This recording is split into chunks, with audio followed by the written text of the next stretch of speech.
वचांसि मे यत्पादपद्मनखचन्द्रमणिच्छटायाः विस्फूर्जितं किमपि गोपवधूष्वदर्शी पूर्णानुरागरससागरसारमूर्तिः साराधिका मयि कदापि कृपां करोतु।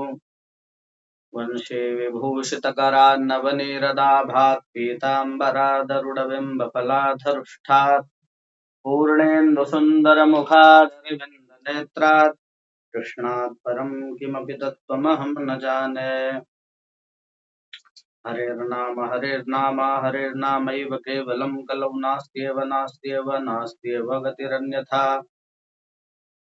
ॐ पार्थाय प्रतिबोधितां भगवता नारायणेन स्वयं व्यासेन ग्रथितां पुराणमुनिना मध्ये महाभारतम् अद्वैतामृतवर्षिणीं भगवतीम् अष्टादशाध्यायिनीम् अम्ब त्वामनुसन्दधामि भगवद्गीते भवद्वेषिणे। नमोऽस्तुते व्यासविशालबुद्धे पुल्लारविन्दायतपत्रनेत्र येन त्वया भारततैलपूर्णः प्रज्वालितो ज्ञानमयः प्रदीपः प्रपन्नपारिजाताय तोत्रवेत्रैकपाणये ज्ञानमुद्राय कृष्णाय गीतामृतदुहे नमः। वसुदेवसुतं देवं कंसचाणूरमर्दनं देवकी परमानन्दं कृष्णं वन्दे जगद्गुरुम्। भीष्मद्रोणतटा जयद्रथजला गान्धारनीलोत्पला शल्यग्राहवती कृपेण वहने कर्णेन वेलाकुला अश्वत्थामविकर्णघोरमकरा दुर्योधनावर्तिनी सोत्तीर्णा खलु पाण्डवैः रणनदी कैवर्तकः केशवः आर्यापाराशर्यवचः सरोजममलम् गीतार्थगन्धोत्कटम् नानाख्यानककेसरम् हरिकथा सम्बोधना बोधितम् लोके सज्जनसटपदैरहरहः पेपीयमानम् मुदा भूयात् भारतपङ्कजम् कलिमल प्रध्वंसिना श्रेयसे। मूकम् करोति वाचालम् पङ्गुम् लङ्घयते गिरिम् यत्कृपातमहं वन्दे परमानन्दमाधवम्। श्री राधे राधे हरि बोल। चलिए, तो आज की कक्षा का प्रारंभ हम लोग करते हैं। ये बड़ा ही सुंदर श्लोक आज मेरे मन में पढ़ते पढ़ते ही भाव आया है कि मूकम करोति वाचालम पंगुम लंघयते गिरिम यत कृपा तमहम वंदे परमानंद माधवम। इससे भगवान की कृपा का आपको एहसास होगा कि उन्होंने हमें क्या दिया है। इसमें कहते हैं कि मूकम करोति वाचालम, जो मूक है यानी बोलने में समर्थ है, जिसकी वाणी निकलती नहीं है। तो कैसी वाणी? भाई बोलना तो अधिकतर सबको आता है, सबको आता है कि नहीं, कुछ ना कुछ बोलता ही है कोई ना कोई। गूंगा भी होगा तो वो भी कोई ना कोई ध्वनि निकालता ही है, ऐसा नहीं है। तो यहाँ मूकम का तात्पर्य ये नहीं है कि वो गूंगा है तो वो बोलने लगेगा। और भगवान की सामर्थ्य तो इतनी है कि जो गूंगा है वो भी बोलने लगेगा, कोई बहुत बड़ी बात नहीं है भगवान की। परंतु इसका उदाहरण हमें कहाँ मिलता है? जब ध्रुव जी के चरित्र में आप लोगों ने सुना होगा कि ध्रुव जी कहते हैं कि योऽन्तः प्रविश्य मम वाचमिमां प्रसुप्तां संजीवयत्यखिल शक्तिधर स्वधाम्ना अन्यांश्च हस्तचरण श्रवणत्वगादीन् प्राणान् नमो भगवते पुरुषाय तुभ्यम्। वो कहते हैं कि योऽन्तः प्रविश्य। देखिए, ध्रुव जी जब तपस्या कर रहे थे तो 6 महीने उन्होंने लगातार तपस्या करी और 6 महीने के बाद तो उन्होंने कुछ भी ग्रहण करना ही बंद कर दिया, है ना। तो जब कुछ ग्रहण करना बंद ही कर दिया, ऐसा प्राणायाम उन्होंने खींचा कि पूरे विश्व की जो प्राणवायु थी वो खींच ली अपने अंदर। तो जो तपस्या करते हैं योगी लोग, तो वो चाहे तो कुछ भी कर सकते हैं। तो तपस्या में इतने लीन हो गए कि उन्हें पता ही नहीं पड़ा कि उन्होंने पूरे विश्व की जो वायु है वो खींच ली, प्राणवायु। अब जब प्राणवायु खींच ली तो महाराज विश्व में हाहाकार मच गया, श्वास लेने में समर्थ नहीं था कोई। यहाँ तक कि देवी देवता स्वर्ग में रहने वाले वो भी जो है उससे आक्रांत हो गए। ब्रह्मलोक तक वो वायु खींच ली गई, वहां तक उन देवताओं को श्वास नहीं आ रही थी। तो तुरंत जो है देवता लोग सब भगवान के पास गए कि भगवान ये क्या हो रहा है। तो भगवान ने कहा कि कोई बात नहीं, घबराने की बात नहीं है, मेरा भक्त मेरी तपस्या में लीन हो गया है और प्राणायाम के द्वारा उसने वायु को खींच लिया है। मैं अभी जाता हूँ और उसको दर्शन देता हूँ। भगवान आए, ध्रुव जी तो बैठे थे, बैठे नहीं मतलब खड़े हुए थे, तपस्या कर रहे थे। अब बैठे भी हो सकते हैं, खड़े हो से इसका कोई हमको प्रमाण नहीं मिलता है, परंतु तपस्या में लीन थे। अब जब तपस्या में लीन है तो अंदर भगवान के दिव्य छटा का दर्शन कर रहे हैं। मुस्कुराती हुई जो मूर्ति है भगवान की, चतुर्भुज रूप में शंख चक्र गदा पद्म धारण किए हुए है, मुकुट को धारण किए हुए, बनमाला पहने हुए, वस्त्र का चिन्ह है, कौस्तुभ मणि भगवान पहने हुए हैं, बढ़िया करधनी पहने हुए हैं, पीताम्बर लहरा रहा है और भगवान के चरण कमलों का ध्यान कर रहे हैं। तो और उसी मूर्ति में साक्षात भगवान सामने आ गए। अब ध्रुव जी तो अंदर ही दर्शन कर रहे हैं, तो बाहर आंखें खोले क्यों, जब उन्होंने परम सुख परम आनंद उसी में प्राप्त हो रहा है। तो भगवान ने सोचा अरे ये तो सो रहा है, क्या करे। तो फिर भगवान ने क्या किया, अपनी जो छवि थी वो अंदर से अंतर्ध्यान कर दी और जैसे ही अंतर्धान हुई एकदम से उनका ध्यान टूटा।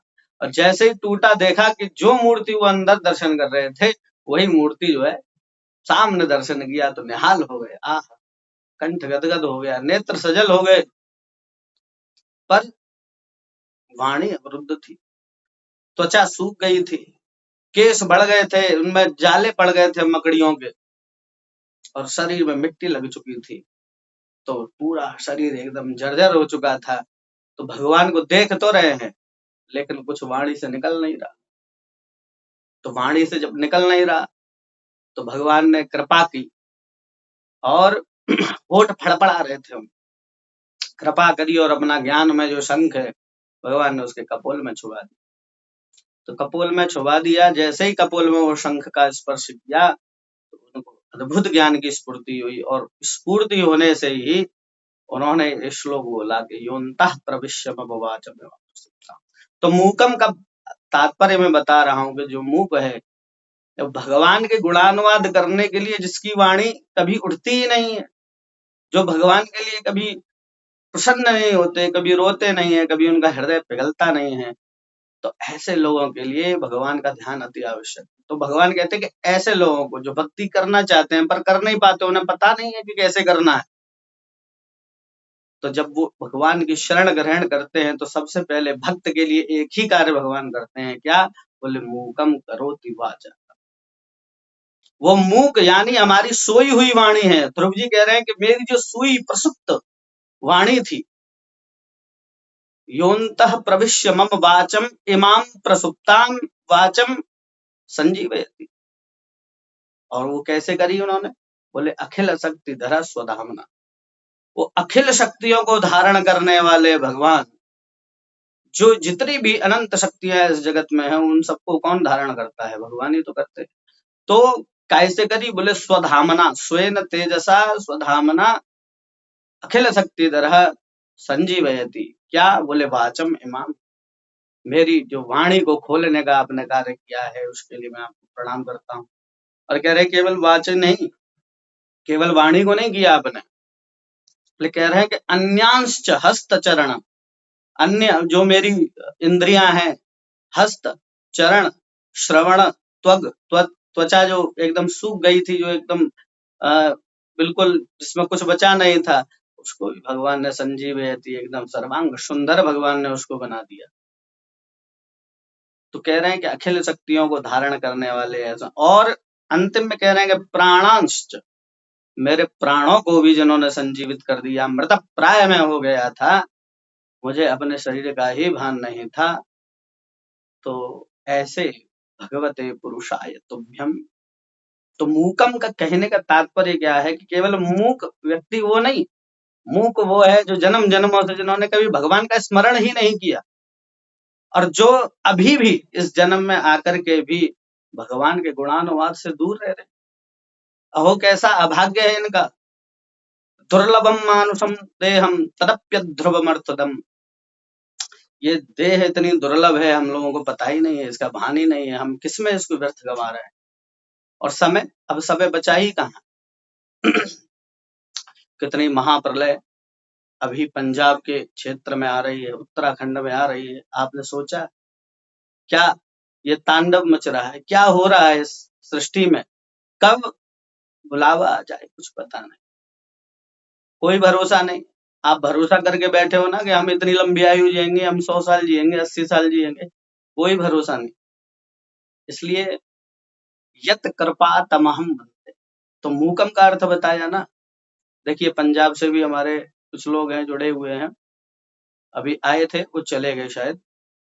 तो उन सब लोगों के लिए भी हम लोग प्रार्थना करते हैं, भगवान से ऐसी प्रार्थना करते हैं कि जो जितना भी वहाँ ये, अब क्या कहें इसको, तो संहार ही है, प्रकृति का संहार है, तो उससे सबकी रक्षा करें, शांति दें और इस प्राकृतिक आपदा को भगवान ना देवें ज्यादा, ऐसी हम भावना करते हैं।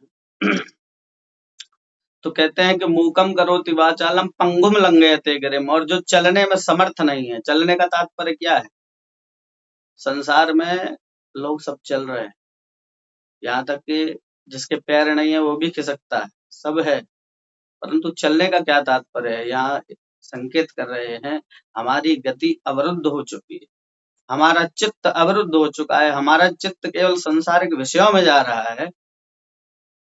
उस रुके हुए चित्त को गति प्रदान करना है, कहाँ, बोले भक्ति मार्ग, भगवान के पथ पर। तो इसलिए तो कठोपनिषद में कहा है ना कि उत्तिष्ठत जाग्रत प्राप्य वरान्य बोधथ सुरस्य धारा दुसता निरत्यया दुर्गम पथस्तत् कवयो वदन्ति।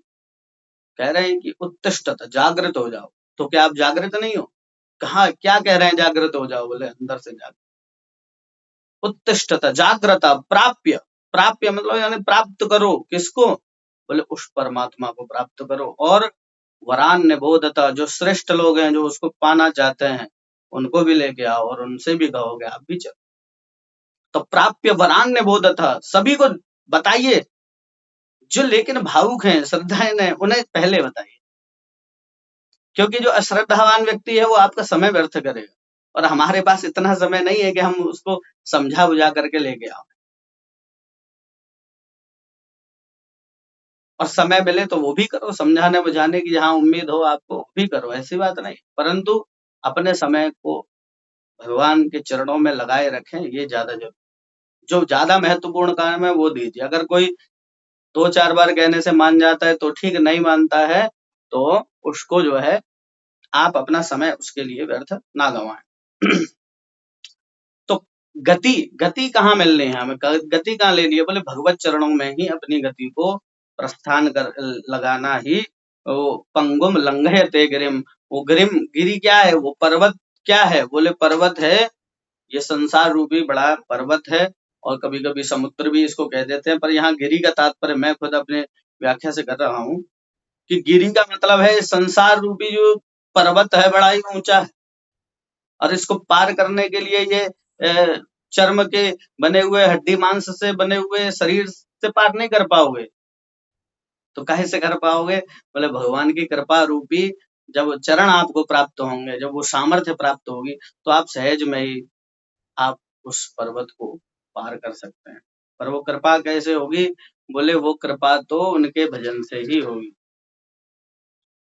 जब तक वो एक बार एक कथा आती है छोटी सी, दीपावली का पर्व था, दीपदान कर रही थी माता यशोदा जमुना जी के किनारे, तो दिया बहा देती, दिया जा रहे, कन्हैया उधर खेलते खेलते आ गए, तो वो क्या करने लगे, जब बच्चों की हरकतें होती हैं ऐसी हैं, तो वो जो दिया जब बहा रहे हैं, इधर वो लकड़ी से उसको जो है एक साइड में लगा दे रहे हैं। तो मैया कह रही है कि अरे कन्हैया तू ये क्या कर रहा है, मैं दीपदान कर रही हूँ, बहा रही हूँ, और तू इसको किनारे लगा रहा है। तो कन्हैया ने क्या जवाब दिया, मैया मैं सबको ना किनारे लगा रहा हूँ, जो मेरे चरणन के पास आ जा रहा हूँ मैं केवल वही किनारे लगा।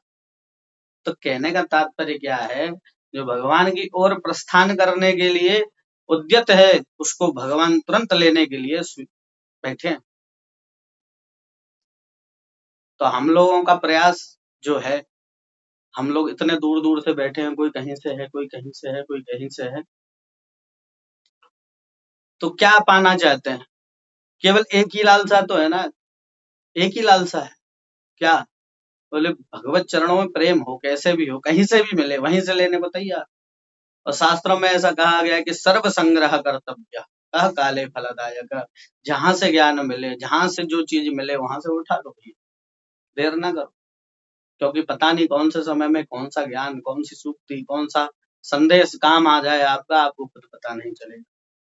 तो इसलिए यत कृपा तमहम वंदे परमानंद माधवम, उस परमानंद माधव भगवान को मैं प्रणाम करता हूँ। ठीक है, तो ये श्लोक था। तो बहुत ठाकुर जी की कृपा आप सब पे बनी रहे और आप लोग सब भगवान में ध्यान को लगा के रखें। तो आज से हम लोग प्रारंभ कर रहे हैं भगवत गीता। तो आज लेकिन एक चीज और मेरे मन में आई थी, आज हम शुरू करने वाले थे, परंतु ये शुरू तो हो जाएगा आज, परंतु हम थोड़ी पृष्ठभूमि इसकी बताना चाहते हैं आपको कि ये युद्ध की स्थिति कैसे बनी, आखिर पांडवों कौरवों का झगड़ा क्या था, आखिर क्यों वो लड़ रहे थे, क्योंकि सबको नहीं मालूम होता है। कुछ लोगों को इसमें मालूम है, कुछ जो है पुराने लोग हैं, बाकी सबको मालूम नहीं रहता है। तो ये 2 पेज का है, मैं इसको आपको सुनाता हूँ। और ये जो कहाँ से शुरुआत हुई, जहाँ तक युद्ध तक बात पहुंची, तो वो थोड़ा सा आप लोग श्रवण कीजिए। देखिए, ये कहानी चालू होती है कुरुक्षेत्र से। कुरुक्षेत्र में ही महाभारत हुआ है। वही जो क्षेत्र था, उसी में इनका राज्य इत्यादि, इंद्रप्रस्थ इत्यादि, वही इनकी राजधानी थी। तो वहां एक राजा हुए शांतनु नाम के, कुरुवंश में। कुरु राजा थे, बहुत प्रभावशाली राजा हुए, उनके ही वंश में शांतनु। शांतनु एक बार गंगा जी के किनारे भ्रमण कर रहे थे, तो गंगा जी के किनारे भ्रमण करते हुए ने सुंदर स्त्री दिखी, जो कि साक्षात गंगा जी का ही रूप थी।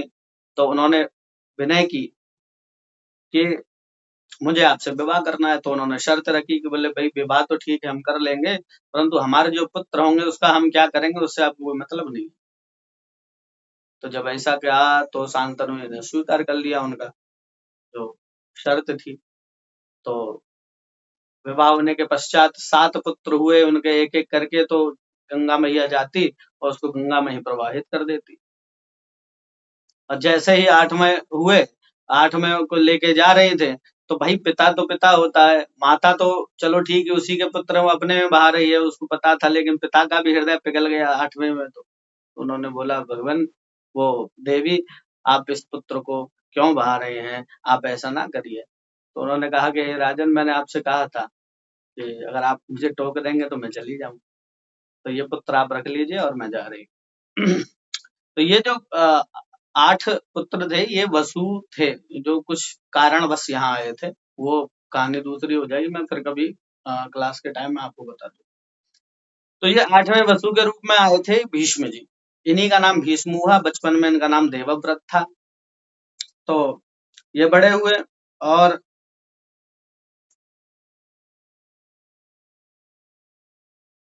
एक दिन क्या हुआ महाराज, जब अब ये गंगा मैया चली गई, अब ये बिना पत्नी के थे।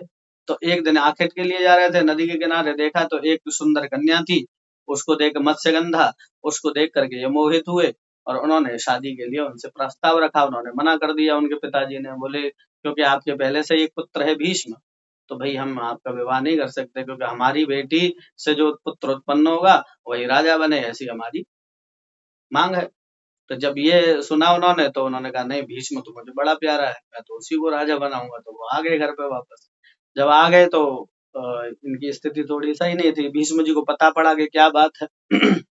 और ये मत्स्यगंधा जो पुत्री थी, ये भी उपचरी उपरिचर वसु के पुत्री है। ये मछली के पेट से उत्पन्न हुई थी, ये निषाद की पुत्री नहीं थी, ये वसु की ही पुत्री थी, जो कि मछली के पेट में आ गई थी और उनको जो मछुआरे थे निषाद, उनको प्राप्त हो गया। ठीक है, तो जब उनसे विवाह करने के लिए प्रस्ताव रखा तो उन्होंने मना कर दिया। भीष्म जी को पता पड़ा, भीष्म जी ने कहा कि अच्छा ऐसी बात है तो मैं विवाह ही नहीं करूंगा और राज्य भी स्वीकार नहीं करूंगा। उन्होंने घोर प्रतिज्ञा कर ली, भीषण प्रतिज्ञा कर ली। और प्रतिज्ञा करने के बाद में उन्होंने कहा कि पिताजी आप विवाह करिए और इनका जो पुत्र होंगे वही राजा बने। तो पिताजी ने खुश होकर के उनको आशीर्वाद दिया और उनको एक वरदान भी दिया कि आप इच्छा मृत्यु का वरदान आपको हम देते हैं, आप बिना इच्छा के आपकी मृत्यु भी आपको स्पर्श नहीं कर सकती। तो ऐसे भीष्म जी थे। तो जब इनका विवाह हो गया तो इनसे 2 पुत्र उत्पन्न हुए, एक चित्रांगद और विचित्रवीर।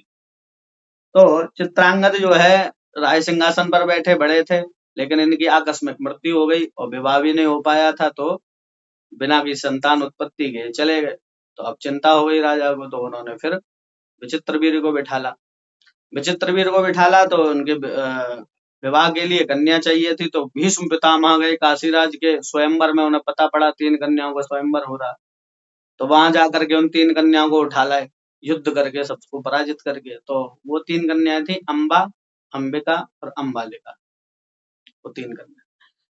तो अंबा और अंबालिका ने तो जब जैसे यहाँ ले आए, तो ले आने के बाद में विचित्रवीर को सौंप दी कि भाई इनसे विवाह करो। तो पहले तो तीनों ने कहा कि आपने ऐसा क्यों किया, हम तो आपके साथ आई थी, क्योंकि युद्ध आपने किया था, तो हमने तो आपको पसंद किया था ना विवाह के लिए, लेकिन आप जो है इनको हमको दे रहे हैं। तो 2 तो उनमें से मान गई, अंबिका और अंबालिका, लेकिन अंबा नहीं मानी। अंबा नहीं मानी तो उसने शाप दे दिया भीष्म जी को, बोले तुम हमको लेके आए।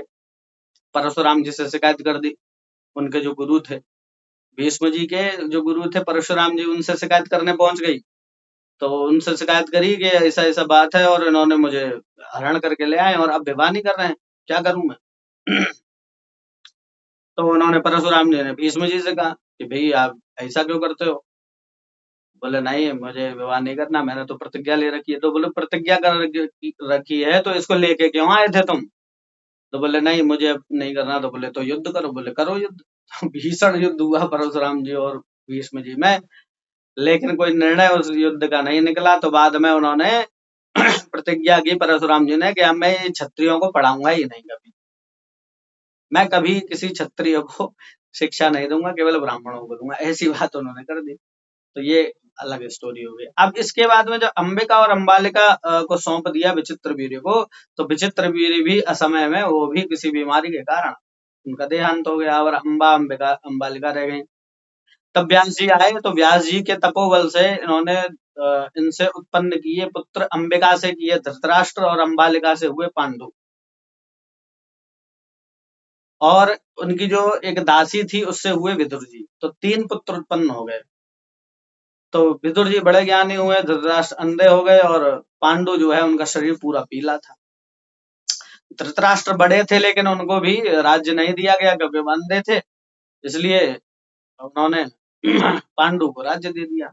जब राज्य दे दिया तो लेकिन उसके बाद भी पांडु की 2 पत्नियां थी, माद्री और कुंती। कुंती से 2 पुत्र हुए, 3 पुत्र हुए और माद्री से 2 हुए, नकुल सहदेव। और भीष्म अर्जुन और युधिष्ठिर, सॉरी भीम अर्जुन और युधिष्ठिर, ये पहली पत्नी से हुए। तत्पश्चात उसके जब अब क्या हुआ कि धृतराष्ट्र बड़ा ही द्रोह करने लगा और पांडु जो है उनकी असमय में मृत्यु हो गई। तो अब ये 5 पुत्र इनके बच्चे और इनके धृतराष्ट्र के 100 पुत्र थे गांधारी से। तो बड़ा दुर्योधन इधर था, इधर बड़े जो है युधिष्ठिर थे और दोनों ही आपस में थोड़ा सा विरोध भी रखते थे। क्यों? क्योंकि धृतराष्ट्र की वजह से। धृतराष्ट्र स्वयं चाहते थे कि मेरे पुत्रों को ही राज्य मिले और इनको ना मिले, क्योंकि वो बड़े भी थे, लेकिन बड़े होने के साथ साथ अंधे भी थे, तो कौन उनको राज्य देता, राज्य चलाते कैसे। तो जब 5 पांडव धृतराष्ट्र के दुर्योधन आदि पुत्र युवावस्था को प्राप्त हुए, तब राजगद्दी का प्रश्न उठा। महाराज धृतराष्ट्र अपने पुत्रों के पक्षपाती थे, वे छल बल से युधिष्ठिर को ही राज्य पद पर दुर्योधन को ही राज्य पद पर अभिषिक्त करना चाहते थे, किंतु भीष्म पितामह जैसे परम धार्मिक पूज्य व्यक्तियों के प्रजाओं के दबाव के कारण वह ऐसा नहीं कर सके। दुर्योधन को बिठालना चाहते थे पर ऐसा हो नहीं पाया, क्योंकि दुर्योधन कली के अंश से ही पैदा हुआ था। वह बड़ा दुष्ट, दुराचारी, अधार्मिक व्यक्ति था। वह नाना प्रकार के षड्यंत्रों के द्वारा पांडवों को मारकर निष्कंटक राज्य सिंहासन चाहता था। महाराज धृतराष्ट्र भी मन मन में उसके बुरे कृत्यों का अनुमोदन करते थे। तो यहाँ इस सारी कहानी दुर्योधन ये धृतराष्ट्र के मोह के कारण पैदा हुई। उन्होंने उसको बढ़ावा दिया, उन्होंने कभी उसको रोका ही नहीं। तो महर्षि व्यास, भीष्म पितामह, गुरु द्रोणाचार्य, महात्मा विदुर आदि के पुनः पुनः अनुरोध करने पर भी धृतराष्ट्र ने पांडु पुत्रों का उनका प्राप्य आधा राज्य नहीं दिया। उन्होंने बाह्य रूप से युवराज युधिष्ठिर को आधे राज्य के राजा के रूप में अभिषेक कर नवनिर्मित वारणावत नगर में भेज दिया। दिखाने के लिए बाहर से ही उन्होंने क्या कर दिया, उनका अभिषेक कर दिया और वारणावत नाम के एक राज्य दे दिया। लेकिन उसको भी उन्होंने जलाने की कोशिश की, मारने की कोशिश की, जैसे तैसे वो बच के आ गए। तो जब इनको पता पड़ा कि ये बच के आ गए हैं तो इन्होंने हस्तिनापुर और खांडवप्रस्थ इनको दे दिया। और जब ये दे दिया तो उसके बाद में राजा युधिष्ठिर बड़े प्रतापी थे, उन्होंने राजसूय यज्ञ रख दिया, क्योंकि सभी जो राजसूय यज्ञ वही कर सकता है जो सभी राजाओं को जीत ले। उसके बाद में जब राजसूय यज्ञ किया तो धृतराष्ट्र और दुर्योधन को पता पड़ा, तो ये बड़ा ईर्ष्या से जलने लगे। तो जलने लगे तो इन्होंने फिर जो है राजसूय यज्ञ के बाद में इनकी बहुत प्रतिष्ठा बढ़ गई थी, उससे चिड़न होने के वजह से शकुनी के साथ में मिलकर के इन्होंने द्यूत क्रीड़ा का आयोजन किया और उस द्यूत क्रीड़ा में छल से इन्होंने राज्य को ले लिया और अंतिम में जो है 12 वर्ष का वनवास और 1 वर्ष का अज्ञातवास इनको सहना पड़ा। उसको करने के बाद भी जब वापस आए तब इनको कुछ नहीं दिया गया, इनका राज्य भी नहीं दिया गया।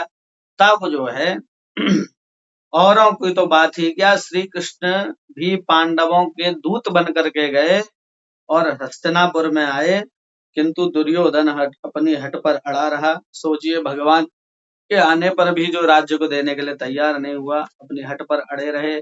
उन 5 पांडवों की बात ही किया, बिना युद्ध के सुई की नोक के बराबर भी मैं राज्य नहीं दे सकता, ऐसा वचन उसने कह दिया। और धर्म की प्रतिष्ठा, साधुओं की रक्षा तथा दुष्टों के निग्रह के लिए भगवान श्री कृष्ण का आविर्भाव हुआ था। इन्होंने अपने महाभारत युद्ध के द्वारा अर्जुन और भीम को निमित्त बनाकर पृथ्वी का भार बहुत कुछ अंश में हरण किया था। तो ये सब आपको समझ में आ गई कि स्टोरी की क्या थी, क्यों युद्ध प्रारंभ हुआ, क्यों करना पड़ गया। तो ये किस चीज की लड़ाई है, आप ये समझिए, ये है धर्म और अधर्म की लड़ाई। बस सत्य और असत्य के बीच में जो युद्ध था वो यही था। जब अर्जुन बीच में उपस्थित हुआ दोनों सेनाओं के, तो वो इसलिए नहीं डर रहा था, इसलिए उसका धनुष नहीं छूटा कि वो डर रहा है कि अब मृत्यु आने वाली है, या इतने बड़े बड़े वीर योद्धा खड़े हैं, वो क्या कह रहे हैं, उन्हें दुख इस बात का है कि इन सबको मैं मारूंगा, कैसे मारूंगा, ये मेरे गुरु हैं, आचार्य हैं। तो डर की तो कोई बात ही नहीं थी, ये तो डर से बहुत ऊपर की बात है। भाई, दो किसी व्यक्तियों में युद्ध होने वाला हो और आपस में लड़ने वाले हों और एक कहे कि भाई मुझे दुख इस बात का नहीं है कि ये लड़ रहा है मुझसे, दुख इस बात का है कि इसकी मृत्यु हो जाएगी, तो फिर क्या होगा, मुझे दुख होगा। तो सोचिए उनका बल कितना होगा, शौर्य कितना होगा, पराक्रम कितना होगा कि वो ये बात सोच रहे हैं कि ये मरने वाले हैं सब मेरे द्वारा। तो ये एक शौर्य की एक परिभाषा, ये पराक्रम की परिभाषा है। परंतु और दूसरी बात उन्होंने ये कही कि इनको मार करके मुझे तीनों लोगों का राज्य भी मिल जाए तो भी मैं वो लेने के लिए उद्यत नहीं हूँ कृष्ण। क्यों? बोले इन सबको मार करके मुझे राज्य मिलेगा, तो यहाँ राज्य की तो कोई बात ही नहीं थी कि राज्य के लिए वो लड़ रहे थे। अगर वो राज्य के लिए केवल लड़ रहे थे तो ये बात नहीं कहते कि मुझे कुछ नहीं चाहिए, इनको मार करके। आजकल तो क्या होता है कि जरा सी जमीनों के पीछे, जरा से पैसे के पीछे भाई भाई आपस में लड़ जाते हैं। तो बात यहाँ राज्य की नहीं है। लोग सोचते हैं कि केवल राज्य के लिए लड़ाई हुई थी, राज्य के लिए नहीं हुई थी। यहाँ सत्य और असत्य और एक भावना से ऊपर उठ करके दुर्योधन, पता था कि दुर्योधन मुझे मार देगा या वो षड्यंत्र करता है मुझे मारने के लिए, लेकिन फिर भी उसका भाव देखिए, वो उसको मारने के लिए तैयार नहीं है, वो मना कर रहा है कि नहीं मैं ये नहीं करूं। तो उसके अंदर का जो भाव है यही उसको ऊपर उठाता है। हम लोगों की जो सोच है, साधारण सोच है कि किसी ने हमको मारा तो हम उसको मारेंगे, बिना किसी चीज के, बिना किसी ज्यादा विचार किए हुए हम लोग उस पे टूट पड़ते हैं, उसको मारने लगते हैं। और शत्रु की बात छोड़ो, लोभ, लालच, काम इत्यादि, ये सभी चीज हम लोग बिना सोचे समझे कर लेते हैं। इसको करने के बाद का जो परिणाम है, उससे हम अनभिज्ञ हैं। तो लोभ में व्यक्ति जो सामने दिखा, लुभावना लगा, वही ग्रहण कर लिया। क्रोध में जो व्यक्ति सामने है, उसको क्रोध में कुछ बोल दिया, या कोई लुभावना कोई भी दिखा, स्त्री पुरुष, तो उसके प्रति आकर्षित हो गए, मोहित हो गए। लेकिन अर्जुन ऐसा नहीं। अर्जुन ने कहा कि मुझे युद्ध के बीच में ले चलो, परंतु मुझे फिर भी जानना है कि मैं देखूं किसको, इस पक्ष को और अपने पक्ष को, दोनों पक्षों को देखूं कि कौन कहाँ खड़ा है। जब ये मध्यस्थता की स्थिति आपकी आ जाएगी, तब समझना आप एक कदम ऊपर उठे। किसी ने लड़ाई करी और आप लड़ने के लिए तैयार हो गए, तो ये तो साधारण व्यक्ति की बात है, लेकिन अर्जुन बनना सरल नहीं है। क्योंकि अर्जुन मध्यस्थता में खड़ा है। भगवान भी जानते हैं कि ये क्या कर रहा है, और भगवान भी जानते हैं कि अभी क्या होने वाला है आगे। बोले इसके हाथ से धनुष भी छूटेगा, ये मोहित भी होगा, उन्हें ही पता है। और ये अर्जुन को भी पता था कि उन्हें पता नहीं था कि कौन कौन लड़ने आया, फिर भी वो देखने गए। पता था उनको कि कौन कौन लड़ने आया है, लेकिन उसके बाद भी वो वहां गए और उन्होंने वो भाव जागृत किया। तब भगवान ने उस, देखिए ऐसा था कि भाव में भी एक निस्वार्थ युद्ध होता है। जो युद्ध लड़ा, अभी तक अर्जुन ने जितने भी युद्ध लड़े तो स्वार्थवश लड़े, निस्वार्थ कोई युद्ध नहीं लड़ा था। जब स्वार्थ के वश युद्ध लड़े तो सबको मारते गए, सब कुछ हो गया, बल पराक्रम से जीत लिए। पर यहाँ पर जब आए तो देखा स्वजन संबंधी है, अब इनको कैसे मारे, ये भावना आई। तो भगवान ने यही उसको बताया कि अब तुम्हें निस्वार्थ युद्ध लड़ना, अब तुम्हें किसी स्वार्थ वश युद्ध नहीं लड़ना है। और जब निस्वार्थ युद्ध लड़ा जाता है तो तीरों की धार, उनकी गति अलग हो जाती है, आप भी जानते हैं। तो जो निस्वार्थ हो जाता है, ऐसा नहीं है कि वो युद्ध नहीं करेगा। जो निस्वार्थ व्यक्ति हो जाता है वो तो एक और ज्यादा रौद्र रूप धारण करता है। तो ऐसे ही जब किसी को वैराग्य उठता है तो और ज्यादा विकट उसके अंदर रूप जागृत होता है, और वो वैरागी बन करके पूरे संसार का कल्याण करता है। आप एक घर में रहोगे तो आप अपने घर का पालन पोषण करोगे, लेकिन एक संत वैरागी क्या करता है, वो पूरे विश्व को शांति, सुख, आनंद देने की सामर्थ्य रखता है। तो जैसे ही कोई निस्वार्थ करने के लिए युद्ध करता है, तो वो निस्वार्थता जब सत्य और अहिंसा और उसकी स्थापना के लिए होती है, तो वो युद्ध अलग ही होता है। तो हम लोग भी सब ऐसे ही अवस्थाओं में पड़े हुए हैं, मोहग्रस्त होकर के हम युद्ध कर ही नहीं पाते। हमें युद्ध करना, लेकिन कैसे करना है, निस्वार्थ होकर के करना है। अपना हो या पराया हो, सबके साथ एक ही व्यवहार रखना। तो ऐसा युद्ध, तो अर्जुन को पता थी कि ये स्थिति पैदा हो रही है, और वो जानबूझ करके, भगवान ने तो भाई सखा है और अर्जुन को सारा ज्ञान है पहले से ही, लेकिन फिर भी यहाँ पर आकर के अर्जुन मोहग्रस्त हुए, और उन्होंने वो गीता अर्जुन के लिए नहीं दी है, हम सब लोगों के लिए। अर्जुन तो पहले से। और गीता केवल महाभारत की युद्ध तक सीमित नहीं है कि उसने युद्ध किया, गीता सुन करके उसने युद्ध किया, केवल उतनी नहीं थी। गीता तो एक सोच है, एक उपाधि है। वो गीता आपको ऐसा नहीं है पुस्तक उठाई और पढ़ ली गीता, ना, गीता एक उपाधि है। जब आप उपाधि को ग्रहण करोगे जिस दिन, तो गीता आपके सामने नृत्य करेगी, उसका भाव, उसका ज्ञान आपको पल पल प्रेरित करेगा, और आप एक आनंद के समुद्र में डूब जाए।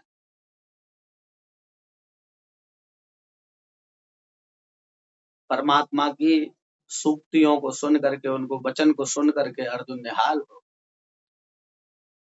और आत्मवत सर्वभूतेषु ऐसा सोच करके भगवान के ही निमित्त उन्होंने जो उन्होंने कहा वो एक क्षण में कर डाला। चलिए, अब ये तो हुई हमारी ये बात है। अब हम पहला श्लोक आज शुरू करेंगे, ठीक है।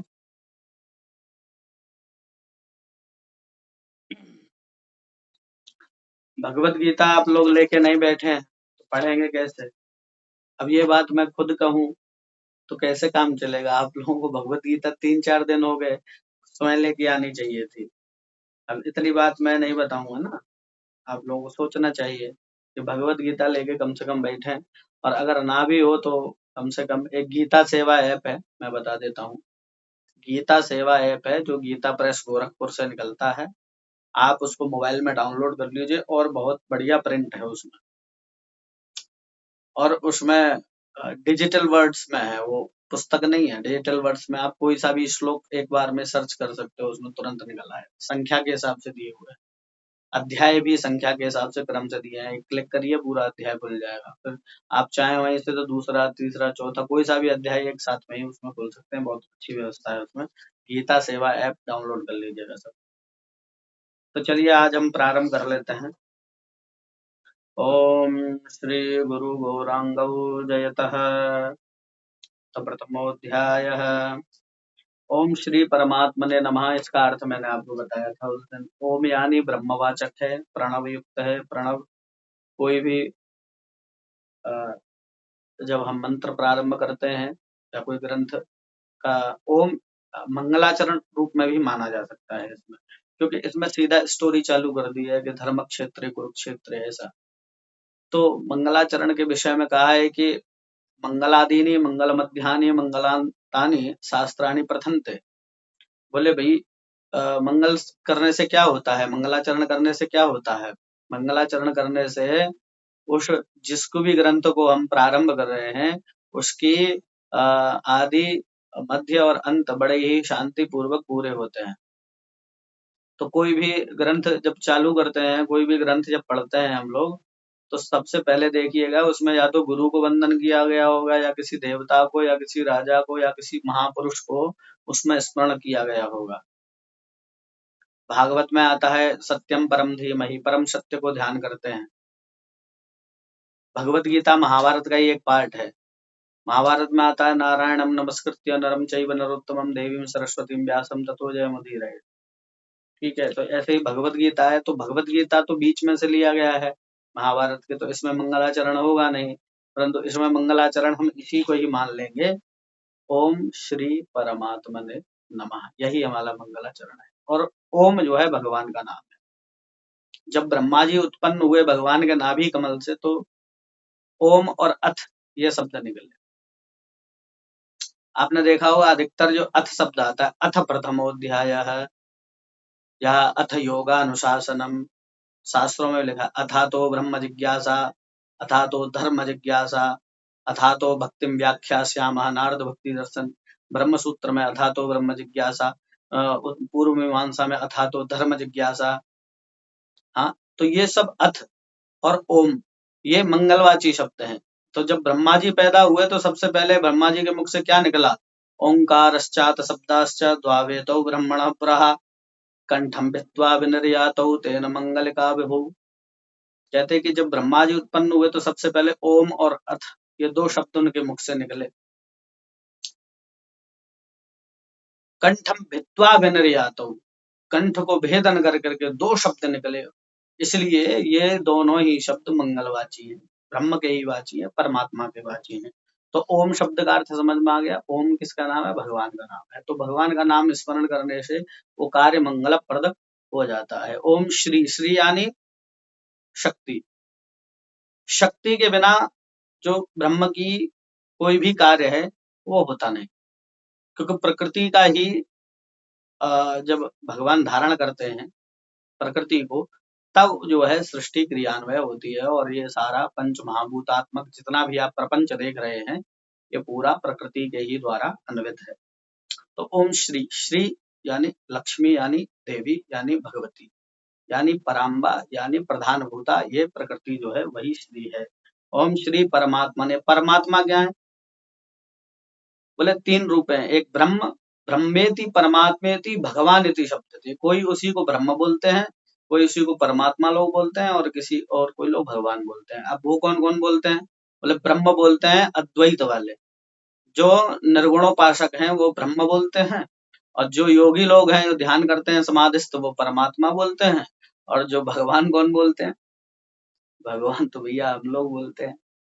जो भक्ति प्रधान है, जो भक्ति करते हैं, भगवान के चरणों में जिनका प्रेम है, जो उनके स्वरूप को देखना चाहते हैं, उसका आनंद आस्वादन लेना चाहते हैं, पल पल उनको स्मरण करना चाहते हैं, उनका नाम जप करना चाहते हैं, उनकी पूजा करना चाहते हैं, उनके चरणों को छूना चाहते हैं, उनके चरणों को हाँ उसी में आनंदित रहना चाहते हैं, वो लोग भगवान होते हैं। तो भैया ये तो हमारे लिए है, ठीक है। तो ओम श्री परमात्मा ने नमः। तो परमात्मा कहने का तात्पर्य यहाँ का इसलिए गया, योगी से लिया, इसलिए यहाँ पर जितने भी इसमें आए हैं अध्याय, सब में योग है शब्द। आप देखिए, गौर कीजिए, भक्ति योग, कर्म योग, ज्ञान योग, हाँ अर्जुन विषाद योग, अर्जुन का जो विषाद है वो भी योग है, अर्जुन का विषाद है वो भी योग है। तो इसलिए यहाँ योग से महत्वपूर्ण है, इसलिए भक्ति योग। हम लोगों को तो सबसे ज्यादा आकर्षित क्या करता है? भक्ति योग करता है।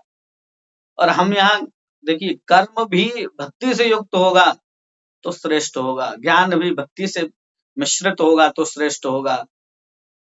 लेकिन जब ये मिश्रित भी जब हट जाता है, शुद्ध भक्ति बचती है, तब आनंद है। वहां उस स्टेज पे मैं आपको ले जाना चाहता हूँ। कर्म भी भक्ति से युक्त तो करना ही है, शुरू में आपको करना ही पड़ेगा। ज्ञान भी भक्ति से युक्त ही हमको ग्रहण करना है। और जब फिर एक समय ऐसा आएगा जब ज्ञान और कर्म ये दोनों समर्पित जब भगवान को हो जाएंगे, तब विशुद्धा शुद्धा भक्ति प्राप्त होगी। वही इस भगवत गीता का हमारा लक्ष्य है, वही प्राप्त करना है। ऐसी प्रार्थना आप सब लोग करिएगा कि हमको वही प्राप्त होना चाहिए, वही चाहिए। जीवन में तो हम कैसे भी लड़ लेंगे भगवान, हम तो कैसे भी लड़ लें, आपने भेज दिया है तो यहाँ कैसे भी सरवाइव करना ही है हमको, गोते तो खा ही रहे हैं। लेकिन हमको चाहिए वो दे देना, बस आप जो कुछ भी करना है कर लो हमारे साथ, हमें तो सब स्वीकार है। दुख देना है दे दीजिए, वियोग देना है किसी से दे दीजिए, हमें वो भी स्वीकार है। उपेक्षा दे दीजिए। तो एक इस विषय में एक श्लोक है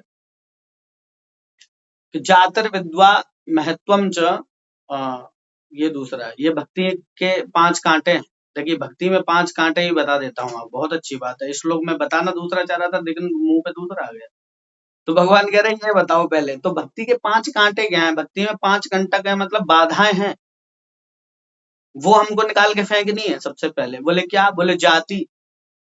सबसे बड़ा अभिमान किसको होता है? बोले मैं ब्राह्मण कुल में उत्पन्न, मैं क्षत्रिय हूँ, मैं वैश्य हूँ। शूद्र तो बेचारा अभिमानी क्या करेगा, उसको तो लगता है कि मैं तो वैसे ही नीचे हूँ, पर ऐसा नहीं है, बराबर ही हैं सारे। लेकिन फिर भी जब व्यक्ति, जब उसकी इंद्रियां और जब उसके चित्त के जो भाव है वो जब दूषित हो जाते हैं, तब वो अभिमान करता है। तो जाति का अभिमान हो गया, हाँ। जातर विद्या, अपनी विद्या का अभिमान हो गया, बहुत पढ़ लिए, बहुत विद्वान हो गए, और तुरंत एकदम श्लोक बना देते हैं, तुरंत एकदम हाँ, कहीं जा करके तुरंत शास्त्रार्थ में पराजित कर देते हैं दूसरे को, बोले चैलेंज करते हैं। आजकल बड़ा शास्त्रार्थ चल रहा महाराज, आप देख रहे हैं वीडियो में, बोले शास्त्रार्थ कर लो, ये कर लो। अरे विद्या का स्वरूप क्या शास्त्रार्थ करना है क्या? व्यास जी जो हरिवंश महाप्रभु के उसमें हुए संप्रदाय में, व्यास जी महाराज वो ललिता सखी के अवतार थे, और ललिता सखी सरस्वती जिनकी अंश है वो ललिता है, ललिता की ही अंश है सरस्वती माता। तो साक्षात विद्या के स्वरूप थे। अब मैं एक कहानी से दूसरे में घुस जा रहा हूँ, मुझे बड़ा ये लगता है, बस ठीक है। तो वो वृंदावन में थे तो इतना ज्ञान उनको था, क्योंकि सरस्वती के अंश से आए थे। ललिता जी सखी के ही अवतार हैं, तो सरस्वती भी उनकी अंश है, तो सोचिए विद्या का तो भंडारी थे, तो सब कुछ उनको आता था। लेकिन ज्ञान के मद में काशी चले गए, भर के बैलगाड़ी, पहले बैलगाड़ियां चला करती थी, और पुस्तक लेकर के चले गए काशी में। और काशी तो भैया विद्या की नगरी है, शास्त्रार्थ की नगरी है। तो वहां चले गए, वहां सभी ब्राह्मणों को परास्त कर दिया, जितने बड़े बड़े विद्वान थे सबको परास्त कर दिया, क्योंकि विद्या में एकदम। ओ महाराज, हाहाकार मच गया काशी में। बोले काशी की तो इज्जत गई भाई आज। बोले वृंदावन से कोई आया है और उसने सबको परास्त कर दिया। तो विश्वनाथ जी की शरण में गए वहां के लोग। बोले भगवान विद्या की नगरी है, आप कहाती है, इसकी लाज आपको रखनी है। तो भगवान समझ गए, ओहो ये तो ललिता सखी है, क्योंकि रास में भैया मिलते हैं, दोनों को परिचय है। गोपीश्वर महादेव है हमारे शंकर जी, वो भी सब जो है भगवान की लीला में सहायक है। हाँ हाँ, वो जो है शंकर भगवान समझ गए कि ये ललिता सखी है, लेकिन इसको भान नहीं है कि ये कौन है। तो वो समझ गए, एक बूढ़े ब्राह्मण का रूप बना करके आए और उनके सामने बैठे, और बैठ करके उन्होंने ऐसी दृष्टि से उनको देखा, ओहो, उनकी जो प्रेम की जो उमंग थी, जो एक तरंग थी, वो निकल करके आई, और उनको भाव आया व्यास जी उनको देख कर। तो उन्होंने कहा कि मैं आपसे एक ही प्रश्न करना चाहता हूँ कि आप शास्त्रार्थ क्यों करना चाहते हैं। और जब ऐसा वचन कह करके जब वो भाव प्रदान किया ललिता सखी वाला, तो उनकी स्फूर्ति हो गई। बोले ओ हो, मैं क्या अनिष्ट करने जा रहा हूँ। विद्या का अभिमान करके शास्त्रार्थ करने के लिए उनको मैं हराने के लिए आया हूँ यहाँ पे। ओहो, ये तो बड़ा ही अनिष्ट हो गया, विद्या का दुरुपयोग हो गया। उन्होंने जो है तुरंत जो है सारे ग्रंथ उठाए और गंगा जी में बहा करके वृंदावन चले आए। और ललिता सखी का जब उनको भाव उत्पन्न हो गया, तो उन्होंने सब कुछ छोड़ दिया। तो तात्पर्य क्या, विद्या किस लिए थी? विद्या थी अपने को सही करने के लिए, किसी को पराजित करने के लिए नहीं हो विद्या। तो जातिर विद्या ये कंटक है, समझ लेना, विद्या भी भक्ति में बाधा है अगर उसका दुरुपयोग हो जाए। जातिर विद्या महत्वम च, और कोई पद मिल जाए, अरे हम तो साहब मैनेजर हैं, हम तो फलाने वहां में ये हैं, तो पद पद बड़ा ही भक्ति में बाधा डालता है। ऐसा को जगन जन्मा जगमाही प्रभुता पाई जाए मद नाही। कोई ऐसा जन्मा ही नहीं है जिसको प्रभुता मिल जाए और उसमें अभिमान ना आए, कोई नहीं। इसलिए भक्त कहता है, देखिए ज्ञानी ऊपर जाता है और भक्त कहाँ जाता है, नीचे जाता है। दोनों की गति बिल्कुल विपरीत है। इसलिए भक्त के भगवान कहते हैं न मे भक्ता प्रणश्यति, मेरा भक्त गिरता ही नहीं है कभी। क्यों? क्योंकि वो तो नीचे जा रहा है। वो तृणादपि सुनीचे न तरोरपि सहिष्णुना अमानिना मानदेन कीर्तनीय सदा है। तो जातर विद्वा महत्वम च रूप यौवन में बचा, किसी का सुंदर बड़ा रूप है, वो उसी पे अभिमान कर करके मर चला। ये पता नहीं है कि कुछ दिनों बाद झुर्रियां भी आएंगी, सफेद बाल भी पड़ेंगे, दांत भी बढ़ जाएंगे, पोपले हो जाओगे, फिर नाती बच्चे आगे कहेंगे ये हमारी नानी है। तो किसी दिन नानी बन जाओगे, किसी दिन अम्मा बन जाओगे। इस शरीर पर क्या अभिमान करना।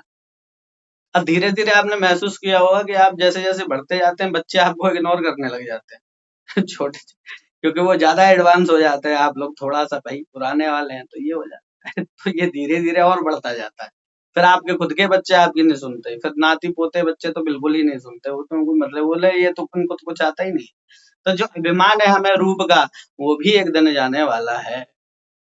और जातिर विद्या महत्वम च रूप यौवन में बचा, यौवन मतलब जवानी, शरीर एकदम हृष्ट पुष्ट है, सुंदर है, बड़े सुडौल है, देखने में बड़े अच्छे लगते हो आप, बड़े प्यारे लगते हो, इसका भी बड़ा अभिमान है। हाँ, तो ये सारी चीज क्या है, भक्ति में बाधा है। यदि इस पर अभिमान है, इन 5 चीज लिख लेना इसको भैया।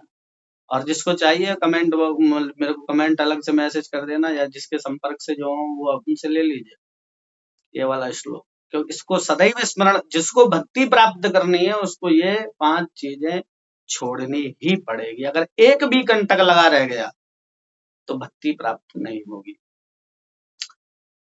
ये हो गया। और दूसरा है, मैं अब थोड़ी देर ही और ज्यादा लूंगा, 9 मिनट और लूंगा, 10:30 बजे आपके क्षमा चाहता हूँ, आज थोड़ा सा ज्यादा हो गया कि देश देश त्यागो महाव्याधि।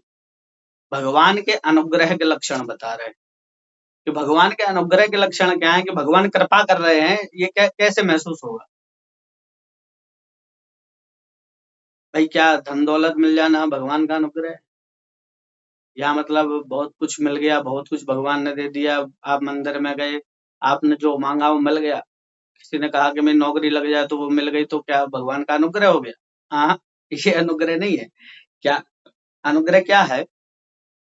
कि देश त्यागो महाव्याधि, घर से निकाल दिया जाए, घर परिवार से निकाल दिया जाए आपको। देश त्यागो किसी भी कारण से हो, निकाल दिया, निकाल दिया। देश त्यागो महाव्याधि, शरीर में कोई भयंकर रोग लग जाए तो भगवान का अनुग्रह है। और देश त्यागो महाव्याधि विरोधो बंधु बीसा, आपकी सबसे लड़ाई हो जाए, जितने भी आसपास के लोग हैं सबसे लड़ाई हो जाए, आपको कोई पूछे ना, सब आपको लड़ाई करके बैठे हैं, झगड़ा करके बैठे हैं। विरोधो बंधु बीसा, विरोध हो जाए, उनसे बोल चाल नहीं रहे, विरोध हो जाए, ये भगवान के अनुग्रह का लक्षण है, ध्यान रखना। विरोध हो जाए भगवान के अनुग्रह का लक्षण है। और कहते हैं विरोधो बंधु बीसः, अर्थ हानिम, अर्थ की हानि हो जाए, बहुत नुकसान हो जाए हमारा, जितना पैसा था सब चला जाए, बिल्कुल नीचे आ गए, धरती पे आ गए, जितने उड़ रहे थे पैसे के मद में बिल्कुल लेवल में आ गए। अर्थ हानि, अपमानम च, और दुनिया से अपमान मिलने लगे। जब ये सारी चीजें तुम्हारे अंदर हो जाएगी, आ जाएगी, तो भगवान कहते हैं अब मेरा अनुग्रह चालू, क्योंकि अब जब उसके पास कुछ अवलंबन ही नहीं बचा है, तो अब एकमात्र अवलंबन बचा है ठाकुर जी का। अवलंबन तो पहले भी था, लेकिन हमने किसी और को पकड़ रखा था। तो भगवान कहते हैं ये सारी चीजें जब चली जाएगी, तब मैं अनुग्रह करता हूँ, तब अपनी भक्ति प्रदान करता हूँ। पांडवों के साथ सदैव रहते थे भगवान, तो क्या उनको कष्ट नहीं आते थे? क्या उनका देश त्याग नहीं हुआ था? महाव्याधि नहीं आई थी क्या? हाँ? अर्थहानि नहीं हुई थी? अपमान नहीं हुआ था उनका? सब कुछ उनके पास हुआ, तभी भगवान सदैव उनके पास थे। क्यों? क्योंकि इतना होने के बाद में उन्होंने भगवान की शरण ग्रहण करना नहीं छोड़ा, इसलिए सदैव भगवान उनके पास थे। तो आप क्या सोचते हैं? आप अभिमान भी करते रहोगे और भगवान भी आपके साथ चलते रहे, ऐसा चाहते हो क्या? नहीं, ऐसा हो ही नहीं सकता। ये दो चीजें हो ही नहीं सकती। यदि आपने एक का अवलंबन ले रखा है, तो जो ठाकुर जी का अवलंबन है वो तो छूट ही जाएगा। तो पहले इसको तो इसलिए कहते हैं कि भक्ति योग दर्शन में आया है, भक्ति दर्शन, नारद भक्ति दर्शन में, स्वामी अखंडानंद जी की पुस्तक में, उसमें लिखा है कि भागो भक्ति, भंजनम भक्ति। तो भागो भक्ति क्या है? बोले भाग, भाग कर देना।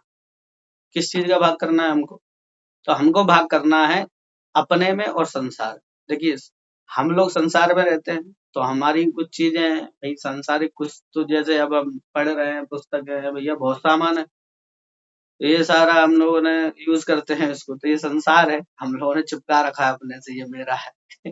हालांकि मेरे पास तो सबसे ज्यादा पुस्तक ही है, और इन्हीं से मैं ज्यादा करता। अगर मेरी कोई पुस्तक ले जाता है तो मुझे बड़ी झंझनाहट आती है कि मेरी पुस्तक कैसे चली गई, कहाँ गायब हो गई। ये लोग समझते नहीं है, उनको लगता है ये मात्र एक पुस्तक है, पर वो मात्र एक पुस्तक नहीं है, वो बहुत कुछ है। हमारे हृदय के अत्यंत निकट कोई है तो भैया हमारे ठाकुर जी की पुस्तक।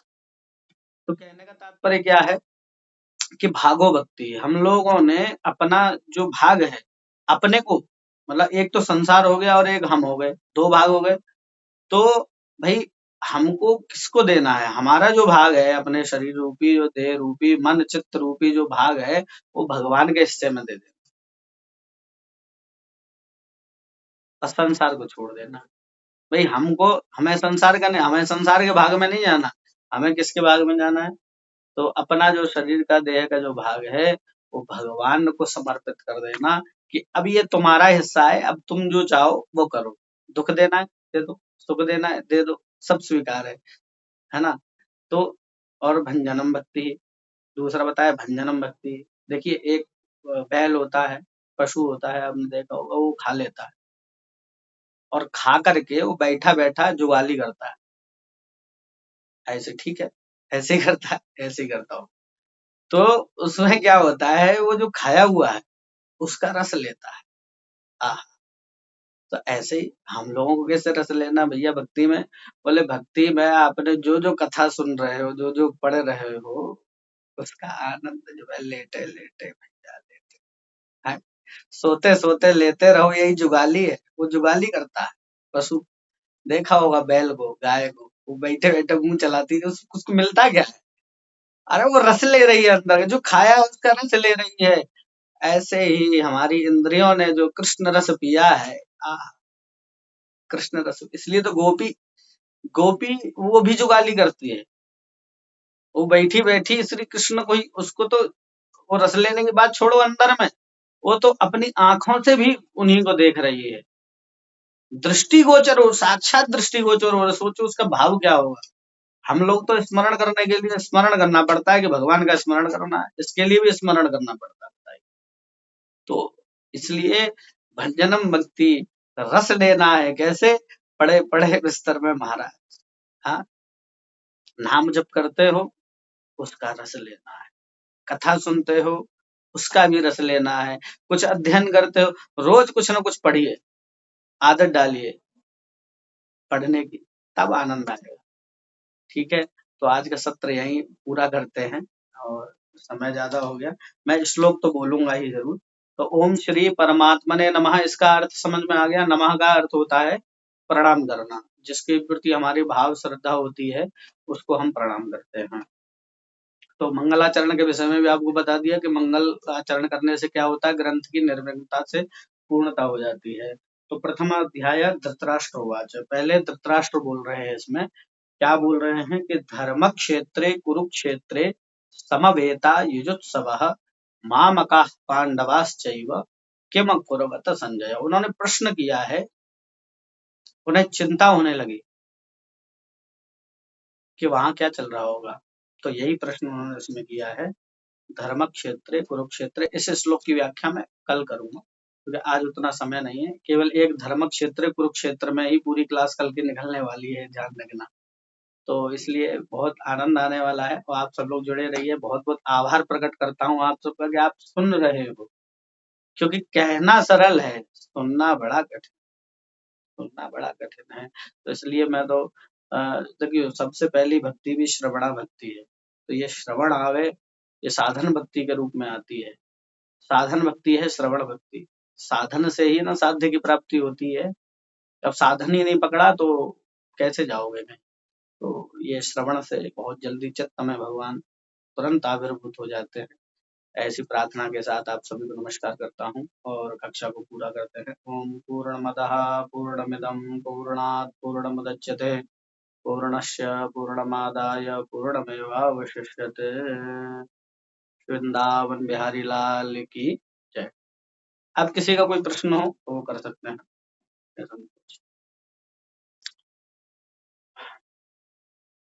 किसी का कोई प्रश्न है अभी तक जो मैंने बोला कुछ समझ नहीं आया हो तो वो आप निसंकोच कर सकते। सुनाई दे रहा है भैया कि सब लोग सो रहे हैं? चलिए ठीक है, कोई किसी का प्रश्न नहीं है लग रहा है। अनिल जी, थोड़ा कैमरा ऑन कीजिए, सो गए क्या?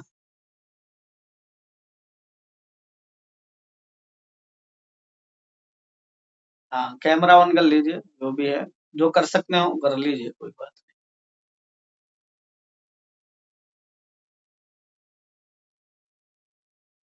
ठीक है, कोई बात नहीं। कोई प्रश्न है तो कर सकते हैं। और भाई हम तो यही कहेंगे कि आप लोगों का इतना आभार, इतना प्रेम।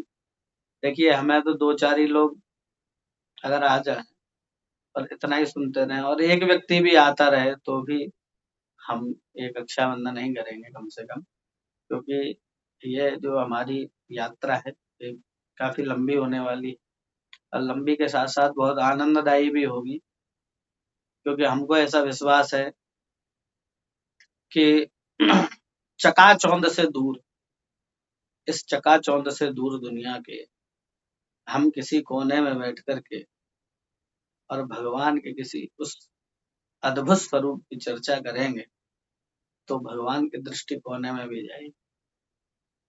जब कभी दर्शन करने जाओ ना मंदिर, तो कभी सामने से दर्शन मत करो ठाकुर। हाँ, भाव क्या है, देखिए वहां ठाकुर जी सदैव क्रीड़ा करते रहते हैं, खेलते रहते हैं, ठीक है। अब जब कोई बच्चे खेल रहे हों और आप एकदम से पहुंच जाओ उनके सामने, तो बच्चे असहज हो जाते हैं, वो खेलना बंद कर देते हैं, वो डरते हैं आपसे। तो ठाकुर जी वहां नित्य लीला कर रहे हैं, तो उनको हमें विक्षेप नहीं करना। अगर उनके लीला दर्शन करना है तो आप दूर से देखिए, आप बच्चों को खेलते हुए दूर से देखिए, कितने वो प्रसन्न है, कितने वो आनंदित है। ऐसे हम ठाकुर जी के मंदिर में जावे तो साक्षात सामने मत जाओ, ऐसे जाओ जैसे भगवान को हम देखेंगे दूर से, वो ना देख पावे लेकिन हम देख लें। और किसी कोने में खड़े होकर के वहां से जब भगवान का दर्शन किया, आह, उसका आस्वादन करिए, उसका आनंद लीजिए, वही भाव सर्वोपरि है। भगवान तो स्वयं सब जानते हैं कि ये कहाँ से आया, क्यों आया, लेकिन उनकी लीला में अगर आपको प्रवेश करना है और लीला चिंतन यदि करना है तो ये भाव अवश्य रखना। कोने से भगवान का दर्शन, सामने से नहीं करना, साइड से करिए। सामने से खड़े होकर के और बहुत जोर से जयकारे लगाते हैं बहुत से लोग, ये अरे भगवान को इतना, देखिए भगवान छोटे से हैं हमारे, और वृंदावन में तो भैया छोटे ही कृष्ण की पूजा है, तो वहां बड़े विक्षेपित हो जाते हैं। इतना परेशान उनको मत किया करिए, उनको बड़ी शांति से दर्शन कीजिए और प्यार से दर्शन करके वापस आ जाया करिए, और भलैया नजर ले लिया करिए हमारे ठाकुर जी। कितने लोग आते हैं दर्शन लगा, नजर लगा के चले जाते हैं, हाय हाय हाय इतना सुंदर, कोई वीडियो बना रहा है, कोई फोटो ले रहा है। तो छोटे बच्चों को नजर नहीं लगती क्या? घर में 4 लोग औरतें आ जाएं किसी घर के बच्चे को देखने, तो आप लोग नजर उतारने लगते हो, हाँ? और ठाकुर जी को पूरे इतने लोग जाते हैं, उनको नजर नहीं लगती। हालांकि पुजारी लोग उतारते हैं, लेकिन आपका भी कुछ कर्तव्य है कि नहीं है? तो जा करके नजर उतारे अगर ये ठाकुर जी की, तो उस पे अच्छा रहेगा। फोटो भी देखो तो भी नजर भलैया ले लिया करो, कोई बात नहीं है, दूर रहते हैं तो, ठीक है ना? तो बस यही कह करके आज की कक्षा को पूरा करते हैं। ठीक है। जय श्री राधे, हरि बोल, शुभ रात्रि।